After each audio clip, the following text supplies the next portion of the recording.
I was a child, my grandfather always would say, they're gonna come take Liberty City because we don't flood.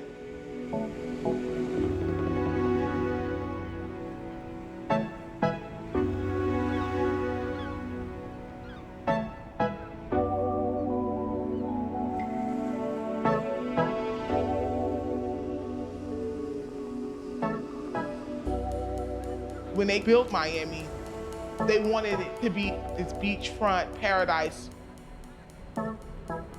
But the people of color were forced to the middle of the city.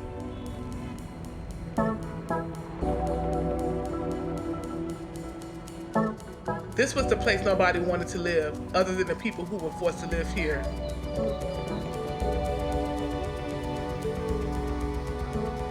And now they want it.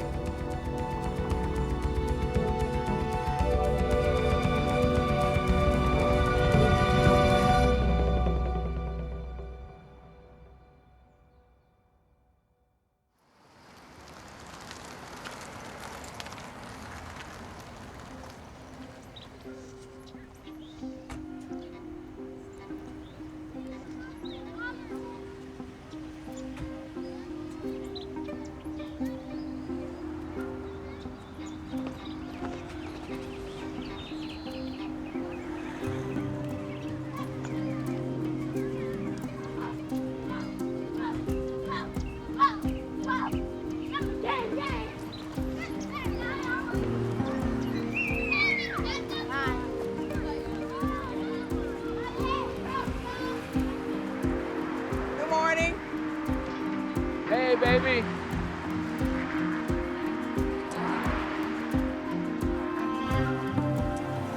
Step them over right here. What's up, buddy? Well.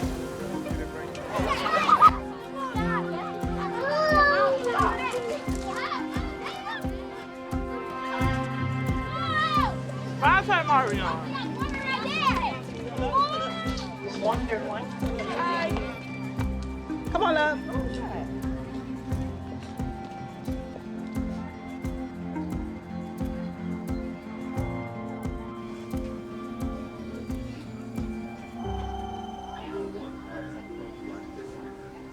I'm finding out right now that they're gonna tear everything down, including the school.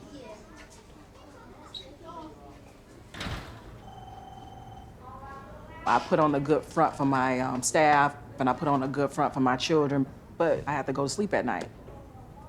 What would happen to us if we do lose the place? I got a big mouth. I need y'all to have a big mouth. I started off in Liberty Square in 2005. All right, you ready? Yes. We are students at the Mega Learning Center at Liberty City. We are a school and after-school program funded by grants. A lot of these kids didn't make it in public schools. The teachers said don't take their time. When they come here, we make sure we got everything they need.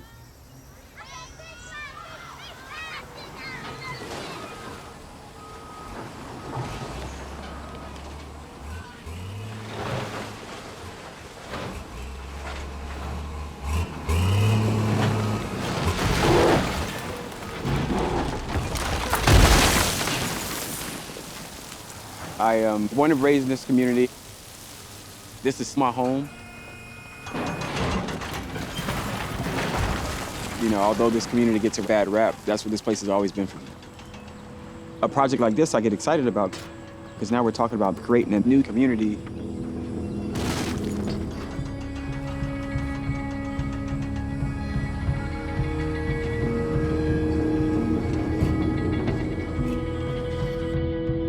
Liberty Square is a 100% public housing community, and we're creating a mixed income community where you have public housing units, affordable housing units, and market rate units all in the same development.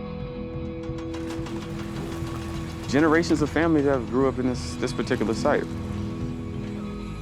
It's understandable that folks are, you know, they have some kind of emotional attachment to this place. It's for better or worse, somewhat of a staple in this community, right? And so it's bittersweet, and I get that. So. This place was paradise to us.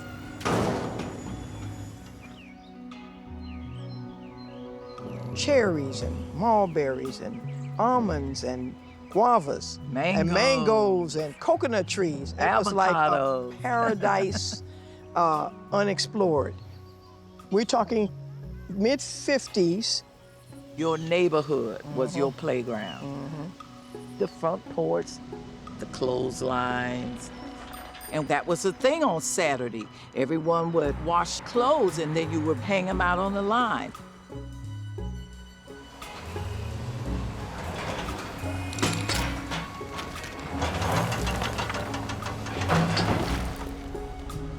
I used to live right there at 1209 Northwest 64th Street. That was my bedroom window right there. This is me in front of the mango tree. Mom always planted, all of this was trees, and she always planted trees and flowers wherever she was. It was a lovely life. We was like one big family. You can come in my mama's house and eat. You know, it was, and I can tell you something. We never had a key to the house. You had anybody and everybody being able to discipline you. You know, you heard of that village? Yeah. We had that village back then. Take a village. There was always a sense of an intact community. Those were golden days, you know? Golden days. The first public housing built for Black people, but segregated. And now it's just run down. Something needs to be done. But the question is, who is it really for? We have the ability to take something that is very, very challenged and make it into something that is going to be exceptional.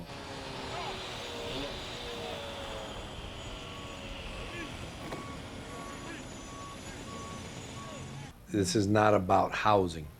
Our vision is to have economic development. There's a lot of other interested developers now trying to buy properties and develop, which is what we wanted. The whole point was that Liberty Square would serve as the catalyst for further redevelopment of Liberty City and have a spillover effect to change the whole neighborhood.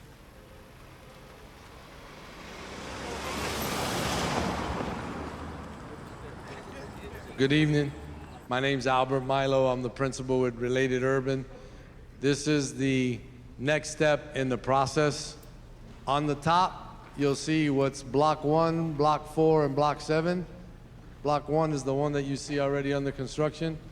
Block 4 and Block 7 will be the same. It will be 3-story residential units. What we're discussing today is the 6 southern blocks. We talked about bringing a national grocery store, and we talked about bringing commercial activity. This is a shot of one of the commercial buildings, which is 5 to 8 stories. That's another use as a mixed use with commercial on the bottom. And we're starting to plan the renovation of this facility here, which is the Historic Community Center, which is the only building within Liberty Square that it will remain, okay? Oh, yeah, one question. All the people I see that are talking, that are planning this, don't live in this community. That's what's happening all over the Black communities in this county. This is our community. Why are you saying what it's going to be? Why are there no people that look like me? That little affordable housing slogan that you have, that's just a systematic way of removing the Black people from this community. You're systematically doing it, and you've been doing it for years. I'm still kicking and screaming about losing public housing to the private sector.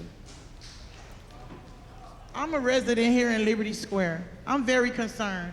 I really doesn't care about a shopping area. We want a history to continue. We don't want our history to stop because y'all tear down Liberty Square. I want to live right here in my community where I was raised in. I want to raise my kids in my community so they can be a part of my history.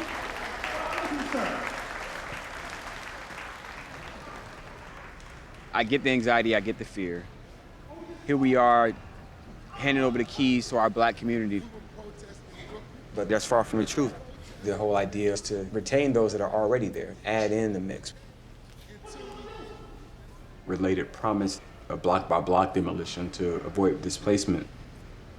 You know, there were a number of vacancies on site that could allow us to simply move folks around as opposed to having to raise the entire property and kind of leave everyone to find somewhere to relocate.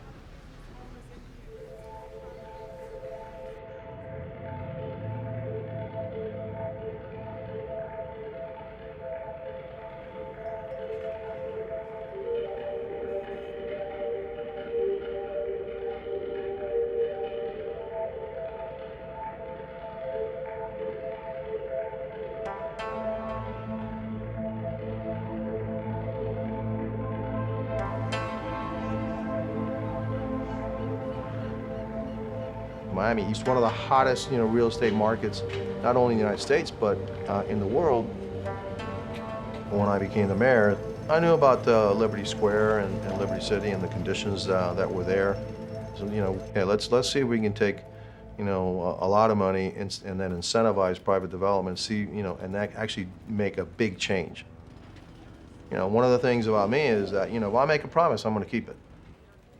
We thought we were going to have to displace them for a while, but now we have a methodology where actually they're just moved around inside the project itself. Nobody's going to get moved out. Everybody's going to be able to enjoy a new, Liberty Square. We're going to keep our promises. We're going to keep our promise, and also the developer. You're going to keep your promise.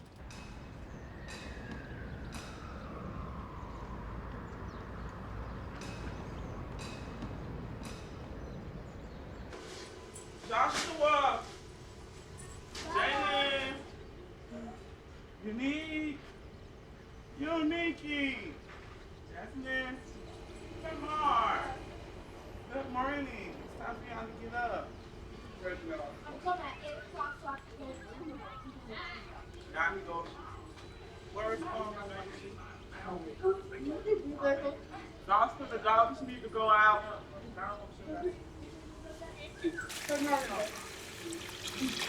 Joshua, the garbage. Thank you. Everybody line up, let's go. Come on, Rion. I'm a single mother of 7. Come. Joshua, come here. My oldest is 12. Joshua. My dreams for the new place are basically a secure area, somewhere where I can send my kids outside and not have to worry about if something happens.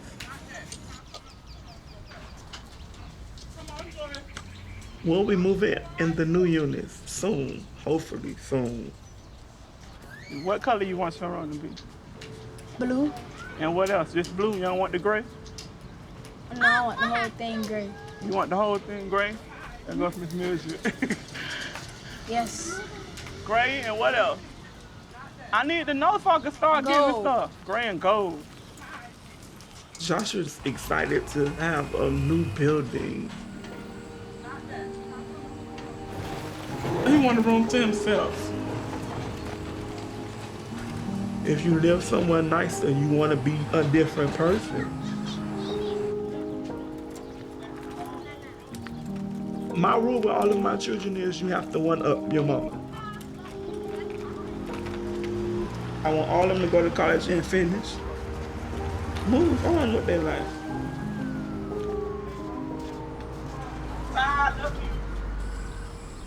I need you guys to stand together. Okay, this is for your graduation, so I suggest you get it together. Take the lollipops out. We started off wanting to deal with kids before they even committed crimes. We wanted to stop them before they got to that point. I can't see you, Abdul. Come over there. We want to be there for those kids until they graduate. All right, playtime is out. I'm real short. All right, attention. Hi. Josh, you gonna present. Do you understand? All right, attention. Parade rest. If you don't get that out your pocket, it's going to my house. What that is in your pocket? Joshua, what that is in your pocket? Brush? That's your hairbrush? That's the way you keep your wave? I've been noticing your hair been looking good lately, though. I've been noticing. Let's do it again. And say it with authority. Make us proud. We are a generation of adolescent leaders. You want the garbage. That's it. So we'll do the opening like that. Follow Joshua. Y'all did an excellent job. We went from 63 kids to 90 children. We are at full capacity. Thank you. We feed our children 3 times a day. It smells so good. I don't have enough snacks for everybody sometimes, so I go to the churches or I just go to the store and buy it. What you want? What happened to you? Can you try to eat it for me today? You don't eat hamburgers? Your stomach is hurting? Okay, we're gonna see what's going on with that. You gonna try? So he's upset. Come here. Come here. Go see Miss Samantha. I'm gonna put this aside. Somebody messed with you? Tell the truth. What's wrong? Who? What's wrong with you? I know you're upset about something. We have a lot of issues, you know. We are in the distress area. I could pull each kid out of there. Who have heard a gun? Everybody raised their hand. Who has had somebody die in their family? Everybody done had from a gun. I'm sorry. It's gonna be all right, okay? Yeah, he said he's gonna try it. Go get your food.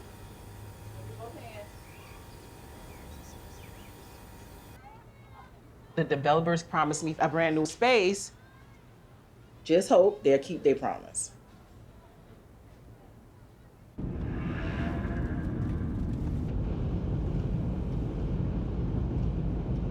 At Liberty City, you can see everything is changing. If you look to the right-hand side, I asked about this land, which went a couple of years ago for maybe $15,000. I asked them how much they wanted for it. They said they wanted $500,000. You know, on main streets like this, they want $400,000 just for the ground.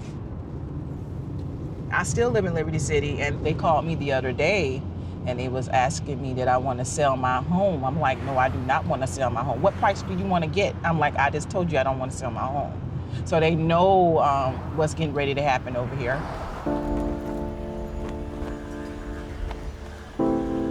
I have a problem with them tearing down Liberty Square.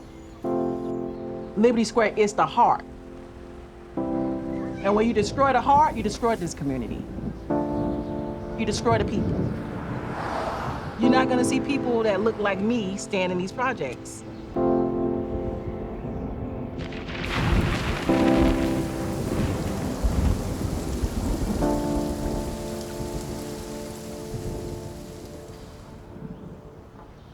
This is like a really an impactful image for a lot of folks, right? Just to kind of see the two sides, like what is and what's to come.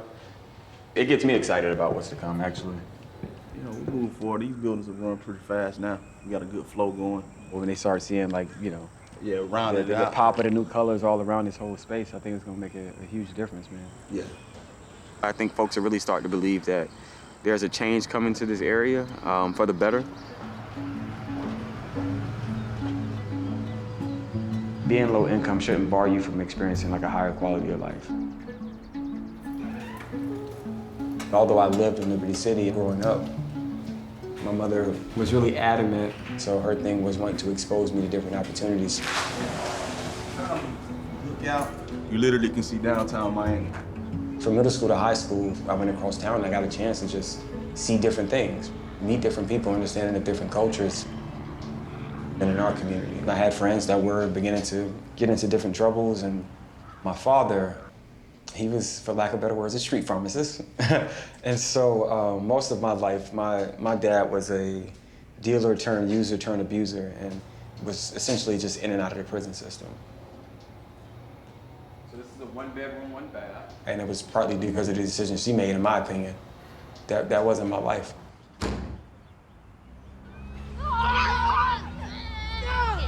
Oh my God!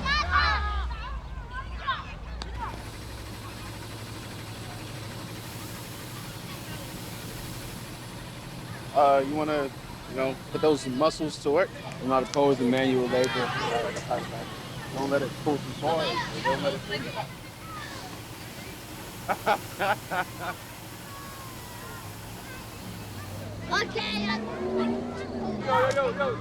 I've been on the ground doing community work since I was 21. Working at various nonprofit organizations, doing youth and family programming, work with at-risk youth coming out of the detention centers. Every time I see these kids that look like me and remind me of myself playing in the yard back in the day, I get why we're doing it, to create this new space, this clean, safe space that folks can have pride and dignity in, and to provide folks better quality of life. Hello. How you doing? Y'all getting ready to watch the movie tonight? Yes. Okay, this is y'all first time? Yes. The second time? Yes. Okay, did y'all like it the first time? Yes. It's like you just get it there. Or you get it back first. What's up, fellas? Don't forget. Movie night? Yep. Yeah? Yes. Use proper English. Yes. Have a single file line. It's enough food for everybody, one behind the other. I have a huge interest in real estate development. And I've always been a strong believer of, if you build it, it will come. If you create beautiful, peaceful spaces, it can be transformative for communities at large.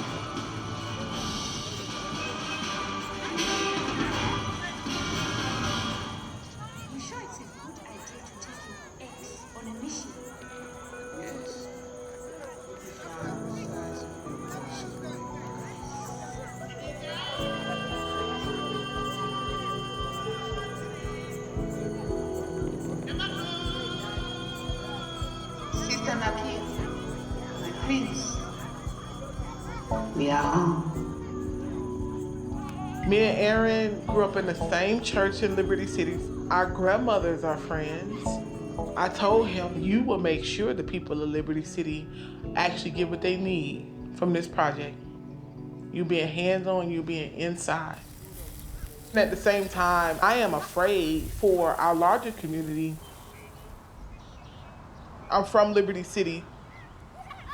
Because they're redeveloping Liberty Square, this place is going to be completely different.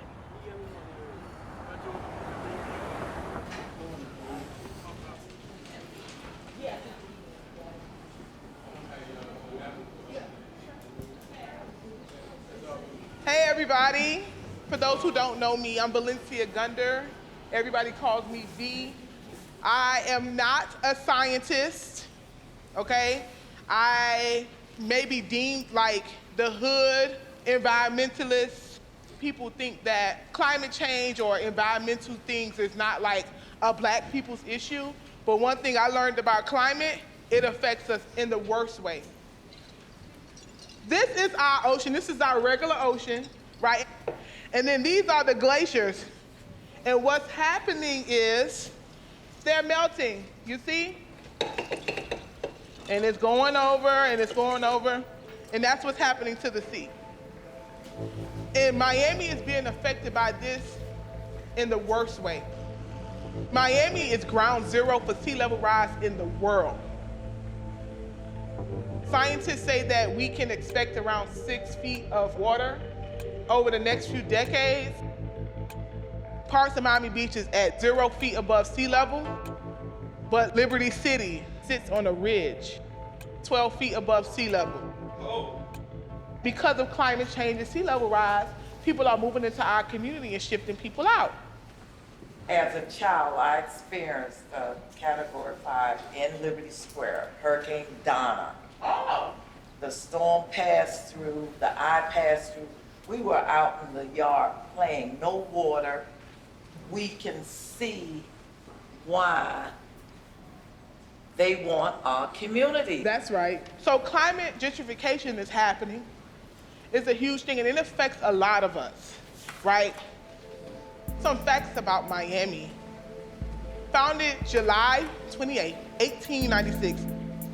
City planners didn't know how to build on this land, so they had to go to the Caribbean islands and get people to come over here to actually build it. I know we hear about it in America that black people built America, but literally, black people built Miami. However, the people of color they brought here to build the city was forced to the center of the city because they wanted to keep us from the beach. The only place the black community could live during segregation was Colored Town, near the downtown area. In the 1930s, they pushed us further inland. City planners built Liberty Square outside of the city limits, which left residents without political representation for decades. They built it with this promise of a better housing, the same type of promises they are making today. So y'all know the real reason they pushed us out of downtown? Because they wanted to expand the white business district. There was a hidden motive then, and there's a hidden motive now.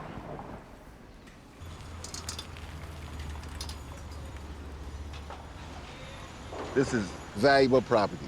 Black man don't have a chance. Urban removal. Urban removal. Say it. It's just another form of segregation. It's not over.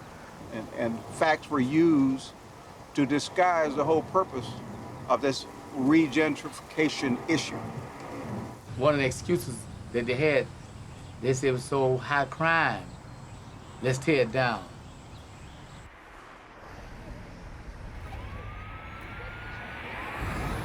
Okay, what's going on over here? My goodness. This is how our neighborhood is every day. This is ridiculous. Oh no, they got a young black man out here.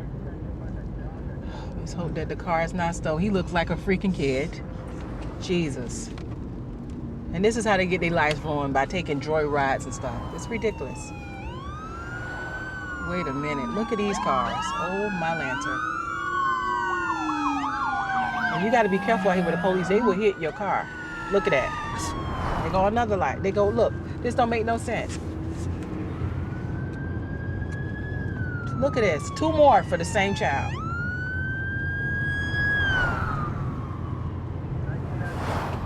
They could be saving lives somewhere. 2 more for the same child. Look at this, there go another one. This ain't no joke. Our thing is not to leave a child behind. We wanted to make sure they didn't have to go through the same struggle that we had to go through. I've been abused. I was acting out in school. I'm willing to fight teachers. Didn't want nobody to know I couldn't read that well. And that's one of the reasons why my heart pulls out. I'm not disconnected from these kids. I used to be one of these kids. Hey, my love. What, babe? What do you want? I've been good. You been good? Come on. Very good. I get on my staff. You better love these children. You need to ask them what's wrong. They be like, you spoiling these kids too much. I want to spoil them. They deserve to be spoiled.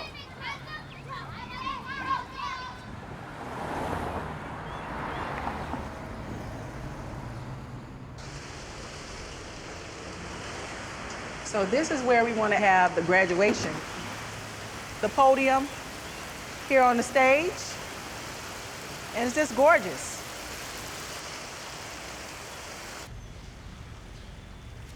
Oh my Lanta, the history in this place, wow. I want my kids to be inspired.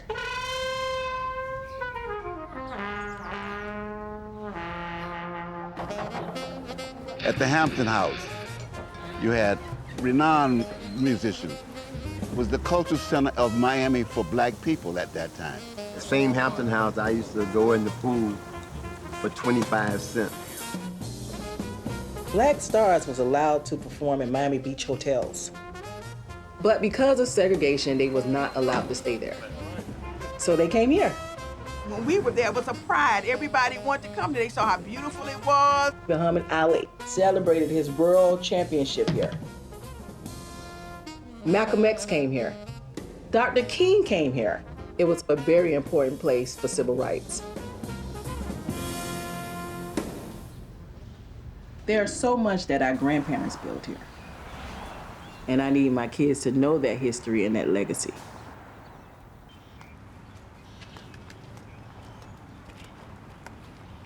How y'all doing? I'm gonna be y'all neighbors. Thank you. So this is my home. But right here in Liberty City, it's going to be weatherized. So hurricane impact windows, insulation, the whole entire thing. It's different ways you can fight gentrification. And I know I'm an advocate and I do policy and I try to fight for other people's affordable housing. But I thought one of the biggest weapons was for me to buy my own house in the neighborhood, in the areas that are around the housing projects, like the homes. The rents are going up and people are being displaced from those areas too. And we're starting to see families literally being forced out of a place and have nowhere to go. They have nowhere to go. Here in Miami, so many of our immigrant population are climate refugees already. And we're creating more climate refugees because of climate gentrification. I've been evicted before, and I was once homeless. So I know what it feels like. I think God and the ancestors put me in situations just for me to learn. It seemed as if like I was forced into homelessness to know how to better serve people. Everything is in this van. It's clothes, it's bags of clothes. I need all volunteers, please. We are starting to see an increase on the number of people we have to serve out here. About 2 years ago, we, get enough food for about 125 people. Right now, we pushing 250 people at a location. So we're gonna have teams that's gonna go to 2 other locations. What are you actually doing to redevelop and restore these communities? You're dealing with folks who are dealing with PTSD and daily trauma and their sense of community. When you're doing the development, you have to think about and prepare and create resources and trainings and opportunities that embody all of that. When it comes to generational poverty, we've seen putting new buildings or bringing in people who make a little bit more money does not fix that.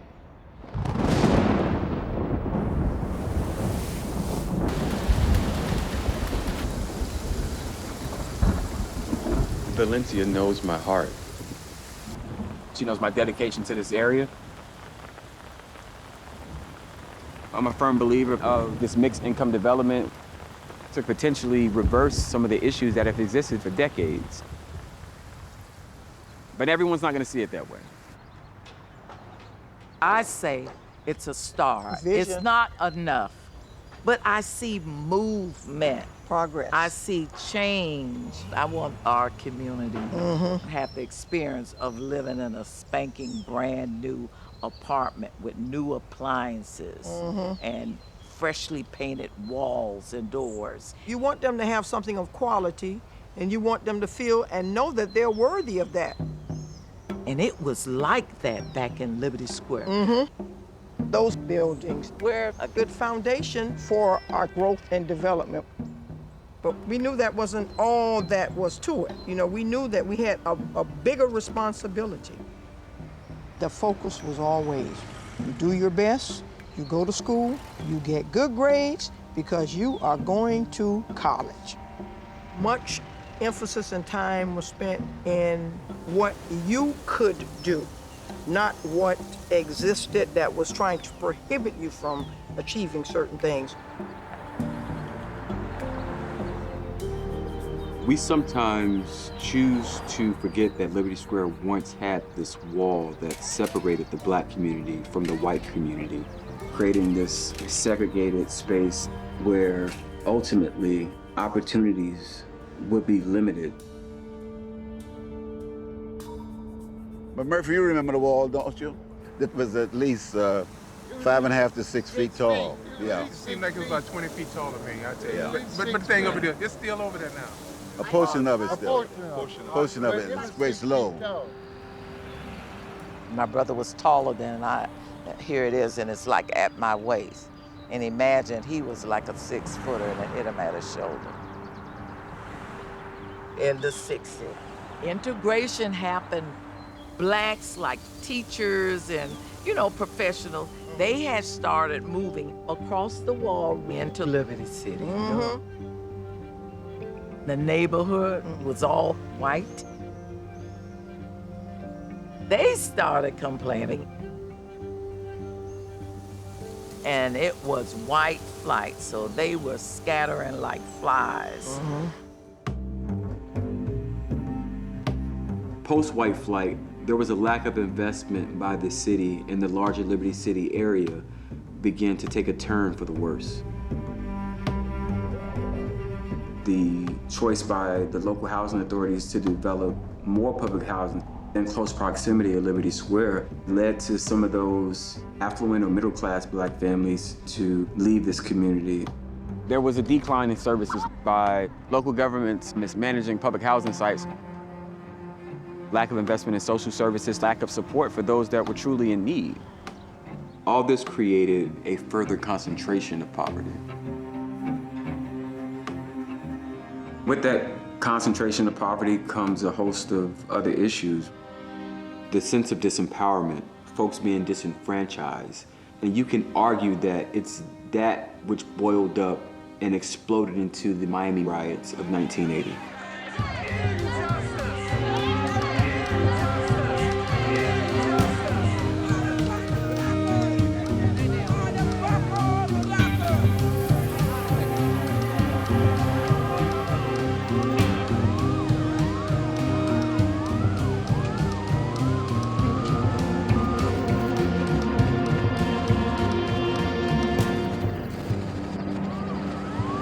The community was kind of put like under martial law.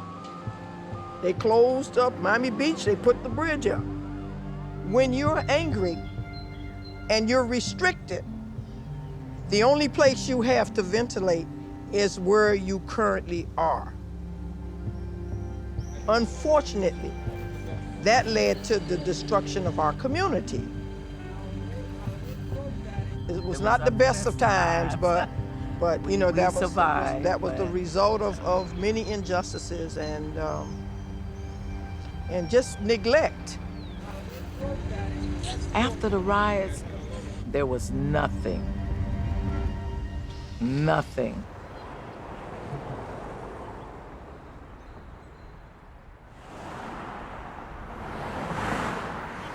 Then over the years, the drugs seep in, crime seep in.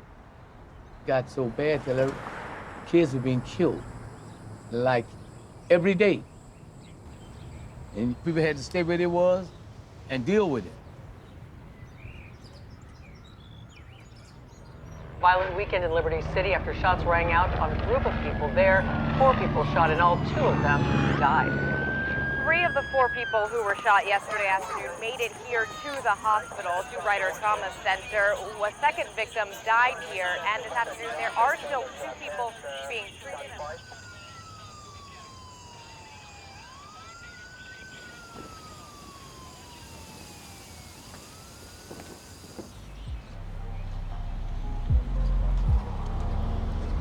When was the first time you heard shooting? Because I don't remember. Was it the last one about Alex house that scared you? So the first when we first moved in and you had to get used to the shooting, the sound? Mm-hmm.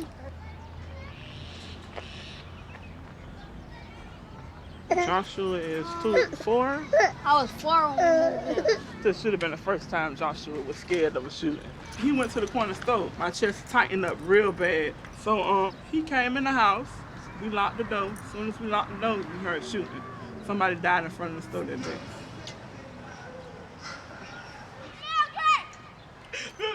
I go through this all day, every day. Miss Mitchell want to go lay down. Well, everybody knows my name. You want one of these? Yes. You want one? Everybody on my block is like my family. Them for the girls and the other twin. They watch my children. Where my baby?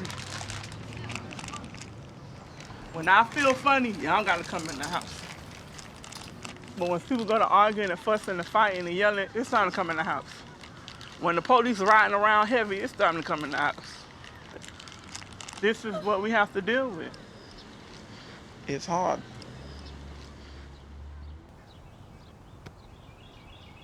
When you don't have a socioeconomic diversity, like, unfortunately for those in Liberty Square, where everyone's essentially poor, you know, and that's not motivating. Allowing kids to see the influx of middle income earners, maybe someone a higher end, is so important. But it needs to get done the right way. You all went into this situation understanding like what just happened years ago, 3/4 of a mile northwest of here with Scott Carver. Scott Carver, we knew about that. I had an aunt and cousins lived over there. What happened to Scott projects over there will not be repeated at Liberty Square.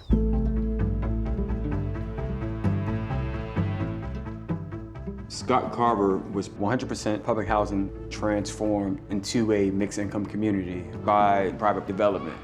This site was completely razed. And essentially, during the time of demolition and reconstruction, there were about, over 1,000 Section 8 vouchers given out, and families had to fend for themselves to find somewhere to relocate.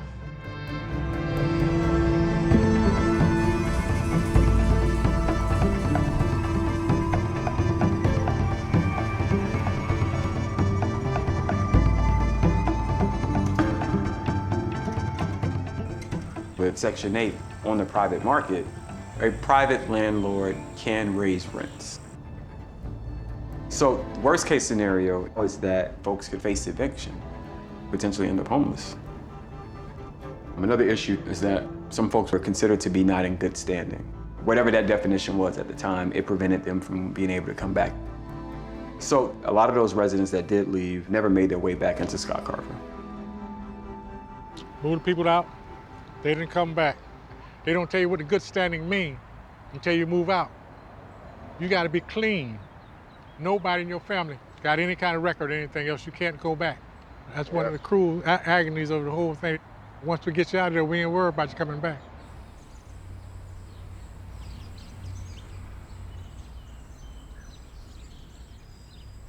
I do live here, but it's a painful memory for the community, given the fact that a lot of families were torn apart and displaced. With Liberty Square, I can't let it happen that way.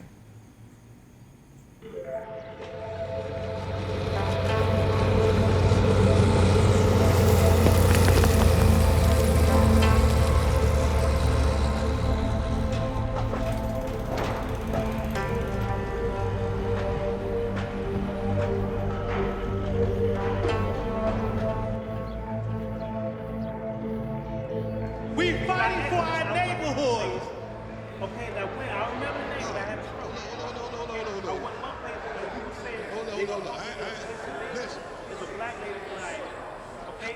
I'm the only preacher in Martin City. Okay, Somehow or another, Mr. Milo, the plans changed.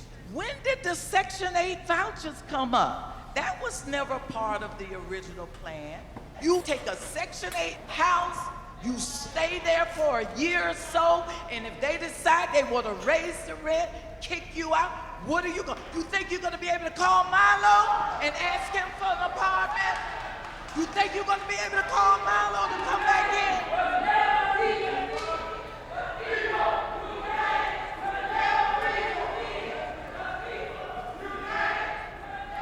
I did not expect this to happen.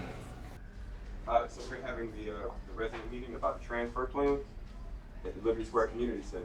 So we'd like to have her here so we can get her this information today. And so what we wanted to do is bring you all here today, let you guys get a bit of insight on how the Housing Choice Voucher Program works. Because you have a decision that you have to make over the course of the next couple of weeks, and that is whether you choose to remain on site, move into a renovated unit, we'll fix it up, do painting, put new appliances and finishing in it to make it look nice, or choose to take up the Section 8 voucher that allow you to go and rent a unit elsewhere. No one has to leave Liberty Square unless you choose to. The option is completely yours. All right, so I'll just let y'all take one pass it down. I am from the Section 8 Miami-Dade Housing Choice Voucher Program. We're gonna go ahead and pay first and last month's rent. After that first year, if the landlord now wants to raise the rent, they can raise the rent, because now you're gonna be dealing with private owners, not public housing. You might have to pay water, gas, trash, but we're gonna pay for your move. And if you wanna come back, pay for your expenses to come back. Are you sure? Are you sure? You see that they say that now? They say that, but then it'd be a whole A different whole scenario. story. And I'm a previous resident of Scott Projects, and they had the same option. And after 1 year, those people lost their vouchers, and these people became homeless. So the only problem to go back is if there's a violation. So if you're evicted, then that would be the only problem, that you wouldn't be able to return. But you guys have special perks. We're gonna go ahead and pay your security deposit, first and last month's rent. That's something that is not usual for the Section 8 program. Take it home, think about what's the best decision for you. Okay? The curveball is now vouchers are available. And this is not Aaron speaking on behalf of Related Urban. This is Aaron speaking as a resident of Liberty City, a lifelong resident of Liberty City. What I would hate to see happen is that folks flee the area, never make their way back in, and then the cultural fabric of Liberty City is somewhat lost. Miss Betty or Miss April of any management office, okay? All right. All of a sudden you find this money to do vouchers. The excuse that they gave was violence. How convenient. It's a tactic. They want to put that bug in your ear. Well, if you get this voucher right now, you good. You ain't got to sit around and wait. You ain't got to be moved from here to there and move back over there and wait this much longer for your apartment to be built. They don't have to deal with you guys as residents. Exactly. Yeah. And then once they give out all the vouchers and all us is gone, they're gonna move make in. money. Everybody It turns to profit now over there. We're literally being phased out. They got a way of doing it. We're not sure that the people are coming back in there. I mean, it's no guarantee. They can't qualify. Can't qualify. Can't qualify. Very selective. You watch what I tell you. That's the way it's done.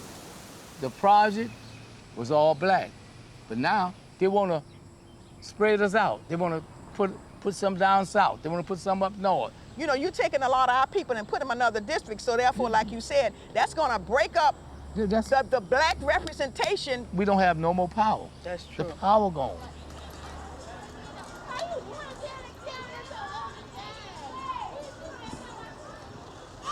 So I'm going to look into taking the voucher and vouchering out because I'm getting feelings that something's going to start happening around here.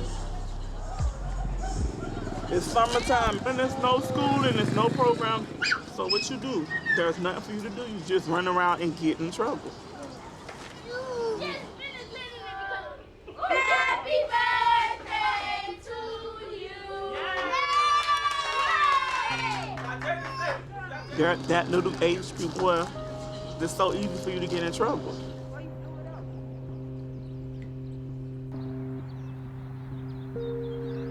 If they out there doing whatever they feel they grown enough to do. Little boys, because their fathers step out, think that they have to step up because mama need help. Joshua, I know that's how he feels. And I don't want him to take that temptation. What's wrong with you? You don't want to talk? Joshua, I know your face is your. I carried you for 10 months.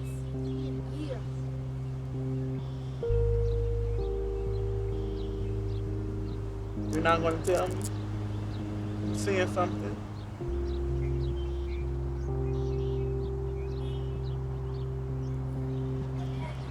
I have to take him away from this trauma.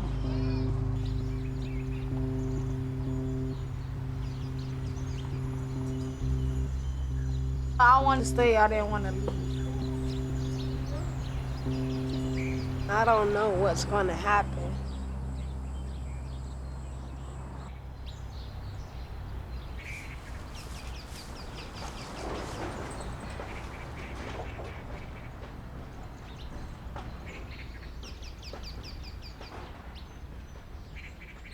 So the voucher you got is gonna be good for how long? Until they reopen. You believe that? It's in the paperwork. Remember, I read. I think there's gonna be people that look like you and me is not gonna be able to move back in that development. I'm not worrying about that. Okay, let me just say this here. A lot By of, being, but listen to what I'm saying. First and foremost, you cannot go over what's in that contract. But let me tell you something. Let me tell you about the contract. They promised mega things that we never got. We can't even get a meeting with the people that made all these promises. That's why I'm asking you, how you know they're gonna keep their word? It's in the contract. That contract don't mean nothing to these people? You can do what you want to do. You can say what you want to say. As long as that stuff is in the contract, I can go back and pull this contract up because it's public record and get what I want. I'm vouchering out because I don't want my children to be around here summertime because I already see what's coming. It's time to go. I'll tell you this, Samantha. I commend you because you are, as a mother that's taking care of your children. You know the cost of living is going up in Miami. This ain't no joke. A one-bedroom apartment is like $1,200. 14. You already know what this is. This ain't no joke right here in Miami-Dade County.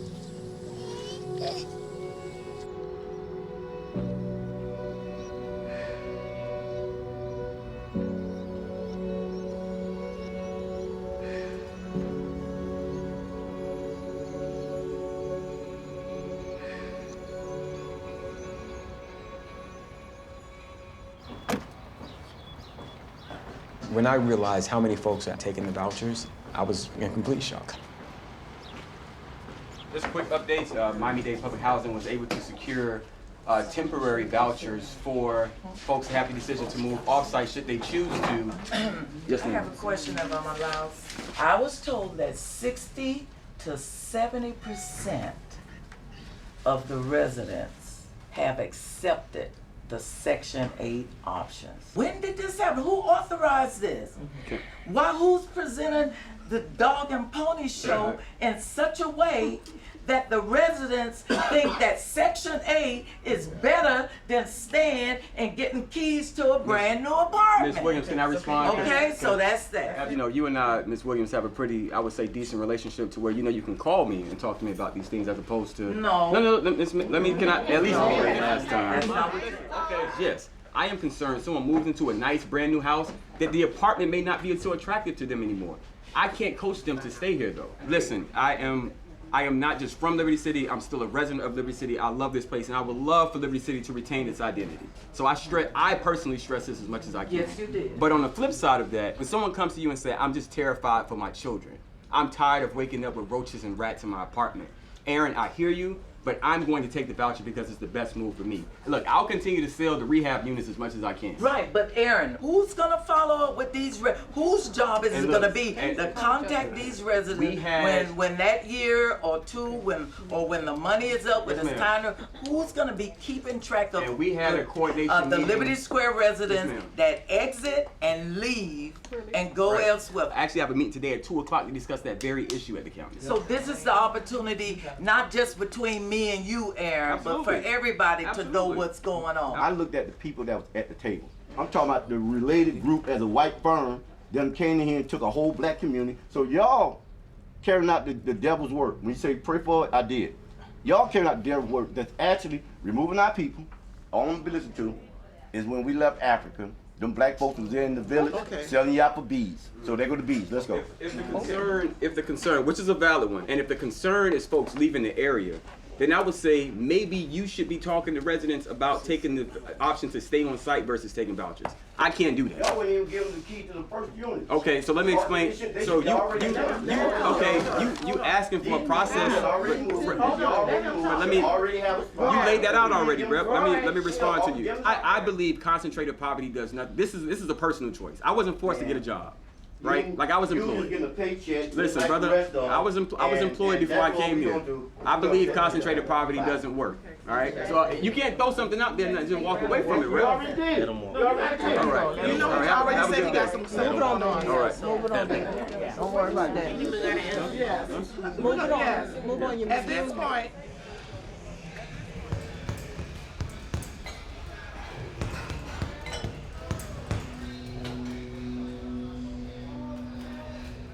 I questioned why I was here for some time.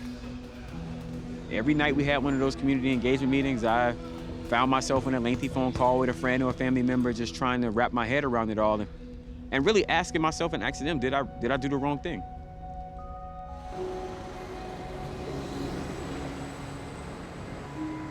I've heard everything from, Aaron, you're just here to take a check every 2 weeks, or you know, you're a house nigga, something like that. I got a message from a woman that I've known for years. She's like, you are a real Uncle Tom nigga. And she's like, that's right, I said it. And I just couldn't believe what I was reading.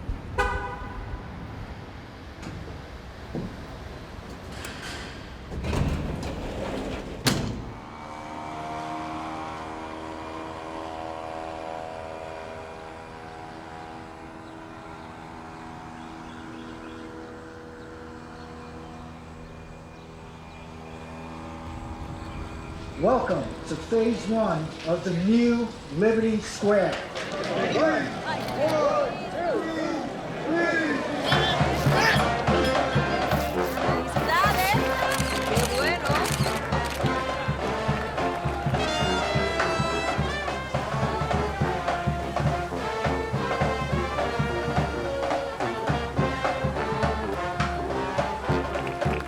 Let me say that as mayor of Miami-Dade County, this is one of my proudest days. During phase 1 construction, there has not, and I repeat not, have been any displacement of a single public housing resident. We kept our promise. We're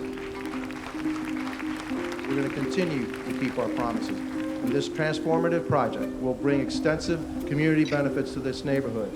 I would like to congratulate our private sector partner, Related Urban Development Group, and President Albert Milo for bringing about this impressive transformation. Thank you, Related. I don't know what my situation is with Related. You can't get a direct answer. No one knows anything. You promised me to be in the middle of that complex, and that's what I want. Thank you, Al. The person that we call is Aaron. Aaron looks like he cares, but Aaron is not the man.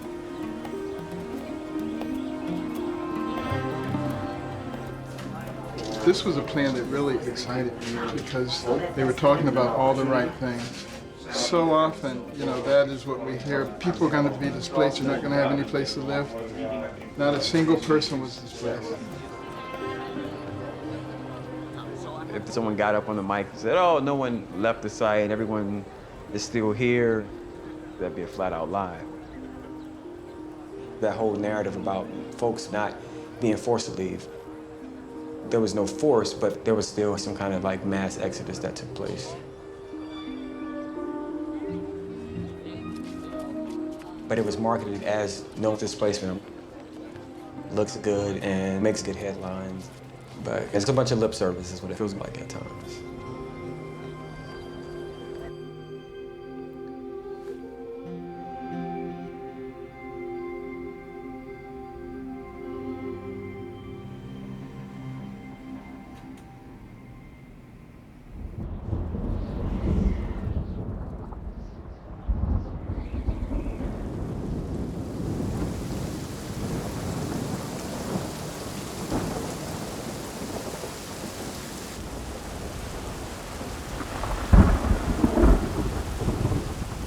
Climate change affects all, but not in equal manner.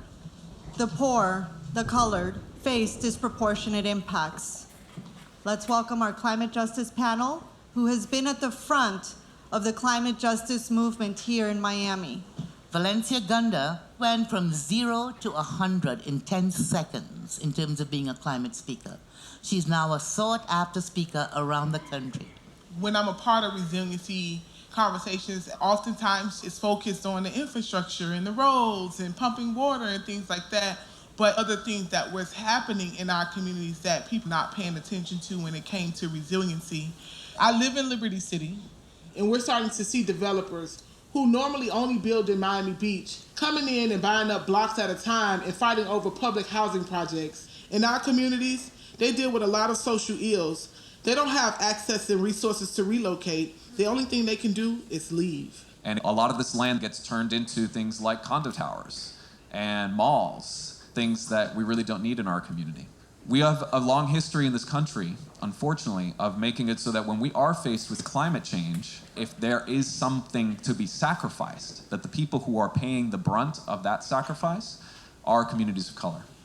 I just have this motto. Can I curse? No. Go for it. Okay. You can't clean shit if you don't want to touch it. And oftentimes we think because they live in a certain area or a certain zip code, they look a certain way or they dress a certain way, that we can help them from where we are. Climate justice is racial justice.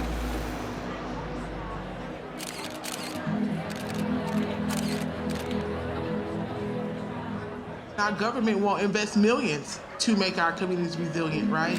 But they will usher in development to get us displaced. We need to bring these underserved communities to the top of the conversation. South Florida is trying to dry out this morning. People still dealing with several inches of water in front of their homes. Some neighbors told us it's the worst flooding they'd seen in decades. They deployed several pump trucks to help with the overflow.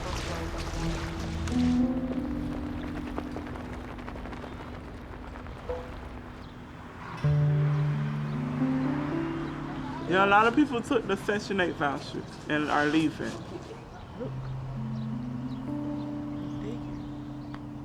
I couldn't do it. I was running from a bad environment trying to find somewhere better, but with 7 children and trying to maintain the Miami-Dade County rent rates, I couldn't do it. The areas that I was looking into to move into were just as dangerous as here. And then I didn't want to move my children from Mega Learning Center, which actually cares about the children. So I'm gonna stay right here. J-Dad, come here. Welcome back. Thank you. Ugh.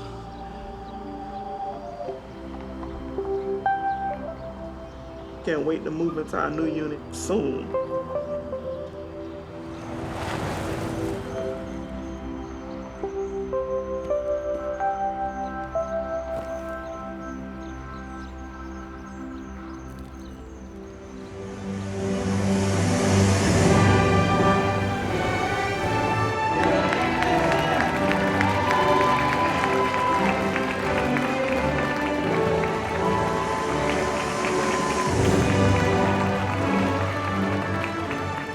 A lot of our kids getting moved down south. The parents are still bringing them. It is said that part of the original speech, I Have a Dream on the March of Washington, was written right in the room, right in the back over there. So you guys are in a historic place, and today you also are making history.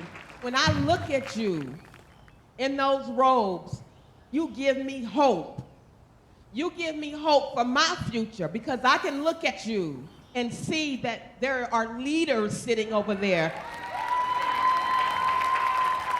Let me tell you something. These kids are our future, and we really got to believe that. You got to put these children first. You really do. We are a generation of adolescent leaders, youth with a purpose. We want to see our kids go to high school. We want to see them go to college. We want to see them pick careers, make something of themselves.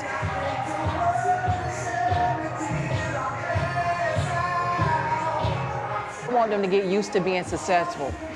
Joshua Thomas Kinley, honor roll.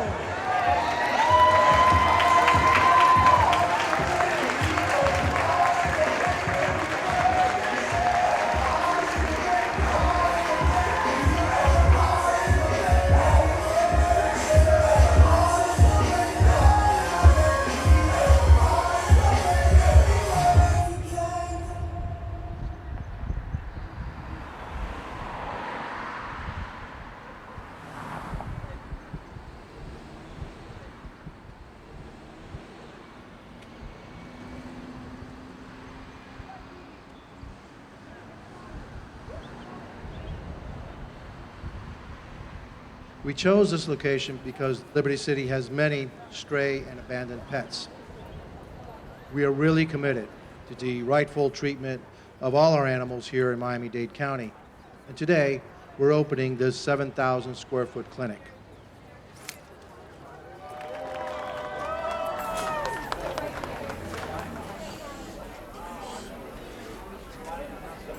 I was applying for this land to actually build our school. So this is our spay and neuter area. And they told me that it was not available. This is where the cages are. I understood that they have to get ready for the new residents that's going to be bringing in these type of animals, cats and dogs.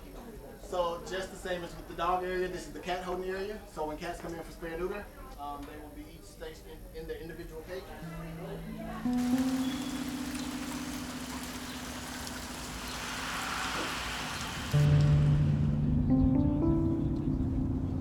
I'm hurt and I'm disappointed. I'm sick of the politics being played in our area. The beach is gonna be swallowed up very soon. They want the area. This is not about the people in the community. It's not about bringing forth a change, because if somebody brings forth a change, you eliminate the problem. We have a lot of issues, you know. Education is the key. We're over here making a change in our community. Never got a contract saying that we'll be able to go back. Everybody can make promises. Everybody makes promises, but who's standing by them? Malik, he needs another plate of food because his failed. Okay, we'll be with you in a minute, baby. Yes. This ain't a good day. You speaking from your heart. I'm just tired. I am tired. I already done cried. I done did everything. I done had enough.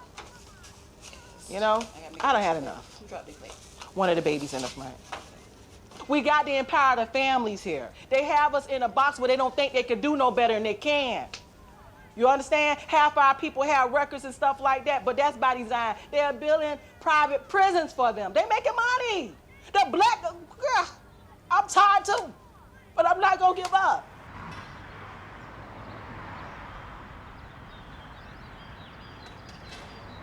This is the last workshop before move-in. Some of you are going to be moving fairly quickly. There are 8 people who are going to be moving within the next week. Yes, it's here, it's here. It sounds like it was far away, but it's here. You know, this is not just about a move. You know, this is a life-changing experience for some people. You know, when you're used to being in a certain space and now you're moving into something new, it's going to take some time and some getting used to. So we want to try to change our mindset. You're going to be keying people in. Right. You have 360-degree cameras in your hallway, in front of your doors, in the corners. Trust me, they're going to see everything go on. Every single thing. We have a picnic area and we have a designated smoking area. You have to smoke 25 feet away from the building. You cannot put your barbecue grill that you now own on your back porch. You say nothing on the balcony. You say nothing go on the balconies? No. Miss Cat, you can't put 2 chairs on your front porch. No.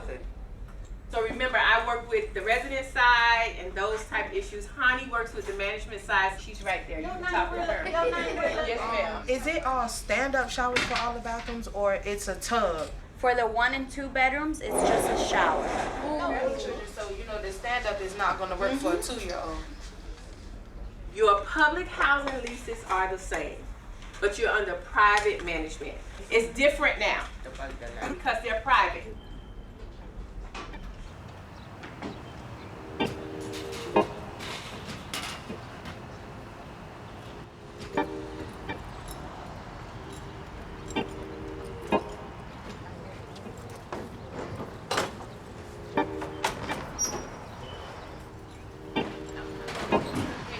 Time to move on, I guess. No more clothes line. Wish I could take mine with me. Yeah.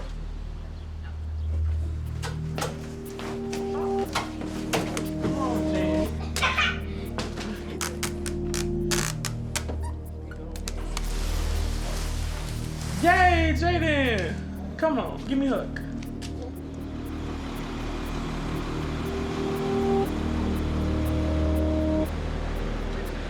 I'ma miss this little place.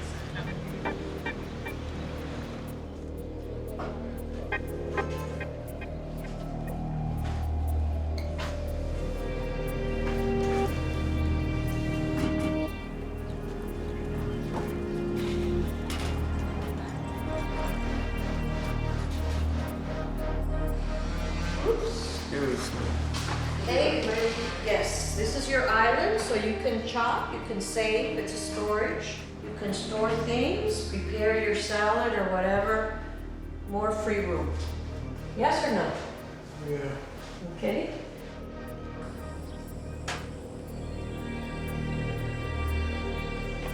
Oh.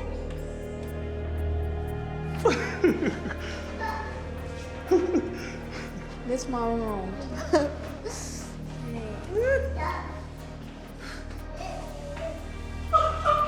is Arnold. He's how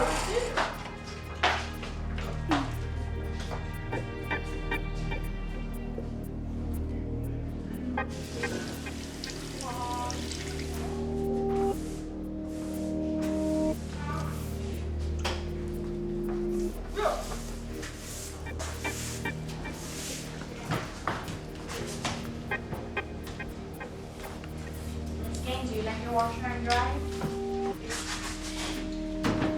See, and you dry your clothes? I got a clothespin. Oh, you did? Once you get used to this, you're not gonna wanna use that, I promise. How you doing? Fine. I've been here 2 weeks. You're gonna love it, I'm telling you. Don't get upset. You're gonna love it, honey. Come on, don't get upset. You're gonna love it. It's just something new. It's just a new place. I was like that too. You can't believe it, can you? Excuse us.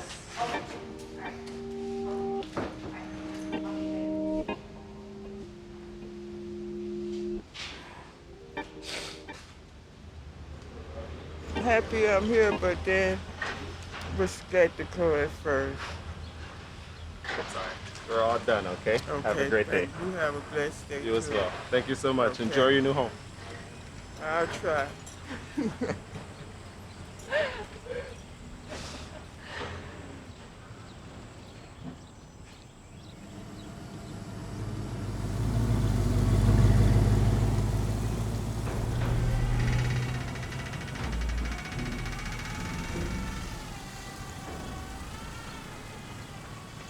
It's a new environment and it's mixed. So you're gonna have people that are paying up here and they don't want them little kids, baby and their kids, running around up and down the stairs 10 and 11 o'clock at night, screaming and hollering. You're changing the lifestyle of a group of individuals. You're not just going into a new building. We have Monday, we have to have everything in a trash compactor.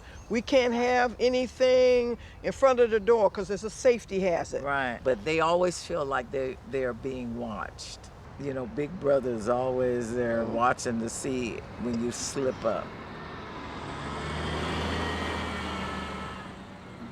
You can't make them feel like an intruder at their own home. To do like mixed income development successfully, you find ways through management to make everyone coexist and create this new communal space, and make it a comfortable space for everybody. To bring management in that's just completely unfamiliar with community, unfamiliar with public housing residents, it misses the mark in terms of what we're trying to accomplish here. I would hope it's just a matter of ignorance and not by design.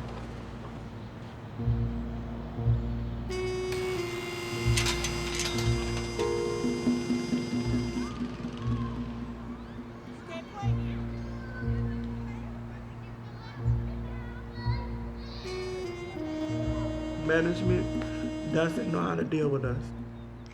Your job is to manage the property, secure the property, make sure units get fixed under timely order, but you're doing none of that. This started leaking. At first it was just a bucket to catch the water. So when we had a little tropical storm, it started to pour and out raining. First it was this side, and then Josh was saying, no, mommy, it's both sides. Then the other side opened up. I'm going through the same stuff I was going through across the street in the building that was there longer than I was alive. I'm really worried about what will happen with the next hurricane.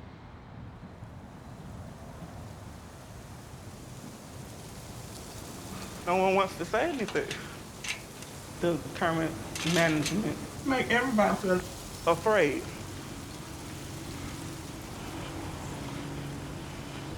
It's quiet around here.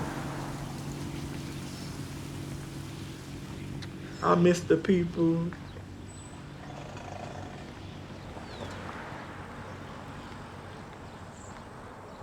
I have families that I'm still in contact with. One moved out of town completely with the Section 8 voucher. Another family moved to a black neighborhood down south. And then one family that got dispersed. No one's coming back. No, ma'am. Just how much of our community will be around?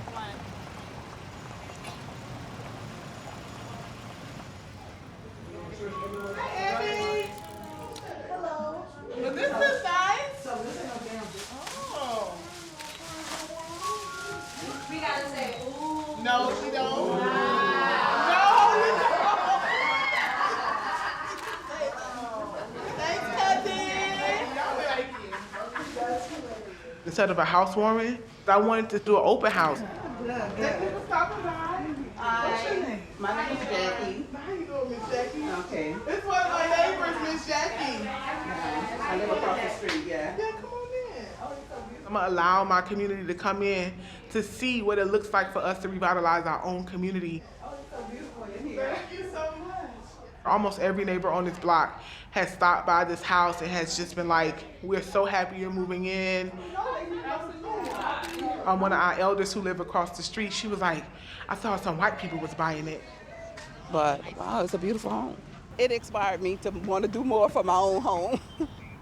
It's like a beacon in a neighborhood. I'm so glad to see this. And it's beautiful. I hope she don't go nowhere soon. She be our neighbor forever. I ain't even recognize you. You have a different. Almost every day I get letters in the mail. People are still trying to buy this house.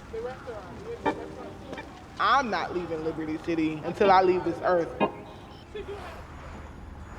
And you have some other residents in Liberty City who are saying, no, I'm not going anywhere. For example, Mop City Barbershop, he would not sell. You can see his little orange barbershop sitting right in the middle of all of this gentrification. Little acts of resiliency and resistance like that is one of the most powerful things. We leaving. Where's your mom? I realized that Related was not going to fulfill their obligations. Love you. Bye-bye. And my mission is too important to lose it based on I don't have a facility to do services. I know how to write grants. I know how to do other things to survive. I went to the county, I asked for this vacant property, and they gave me the land. Right now, we will do fundraising to build our building out with. 5 stories. I wish we could go up higher than that, but 5 stories is the max. This is a time of war at this point, and I'm a warrior.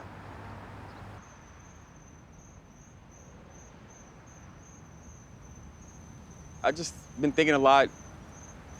There was a point where I stopped trying as hard as I could because I just felt like I felt somewhat defeated, like I wasn't gonna make a change.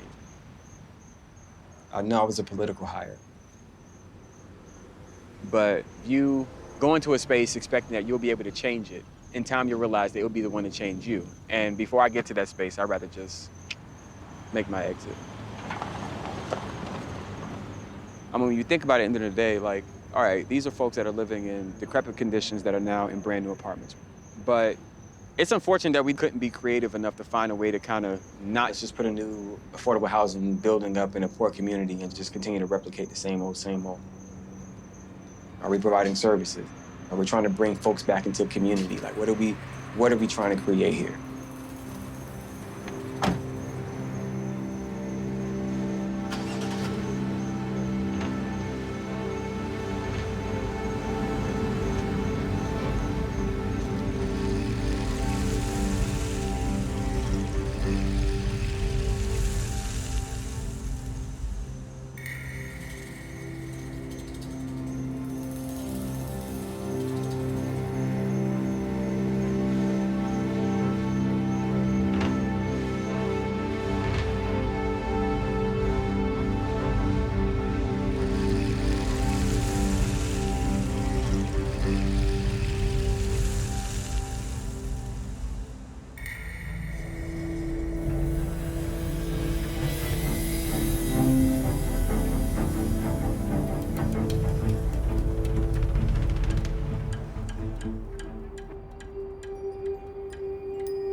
Coming from a world of magic, you bloomed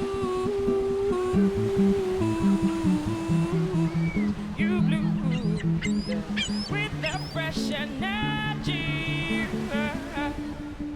The National Hurricane Center has just issued its latest advisory, and at the moment, all signs point to this being a major hurricane. The entire state of Florida is on alert. The governor has already declared a state of emergency, and stores are...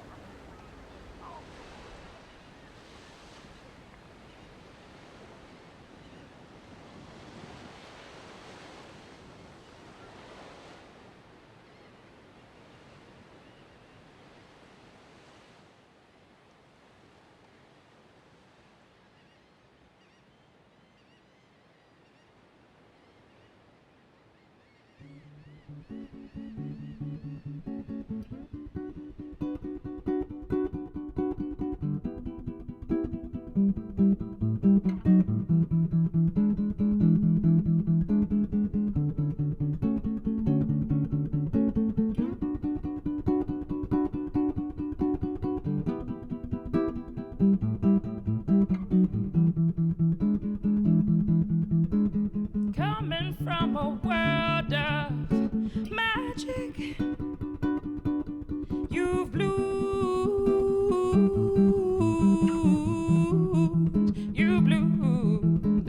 with the fresh energy, feeling brand new.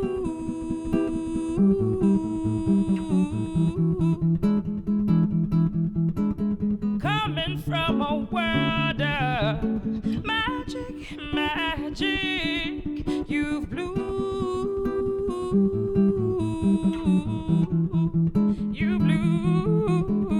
with the fresh energy, feeling brand new.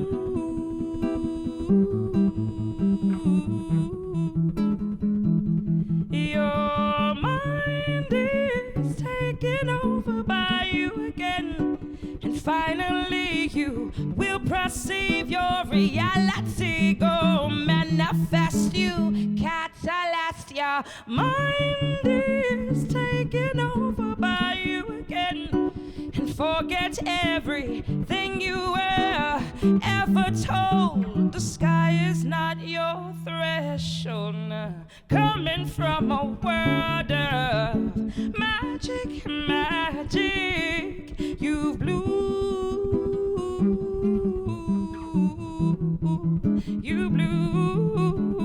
with the fresh energy, feeling brand new.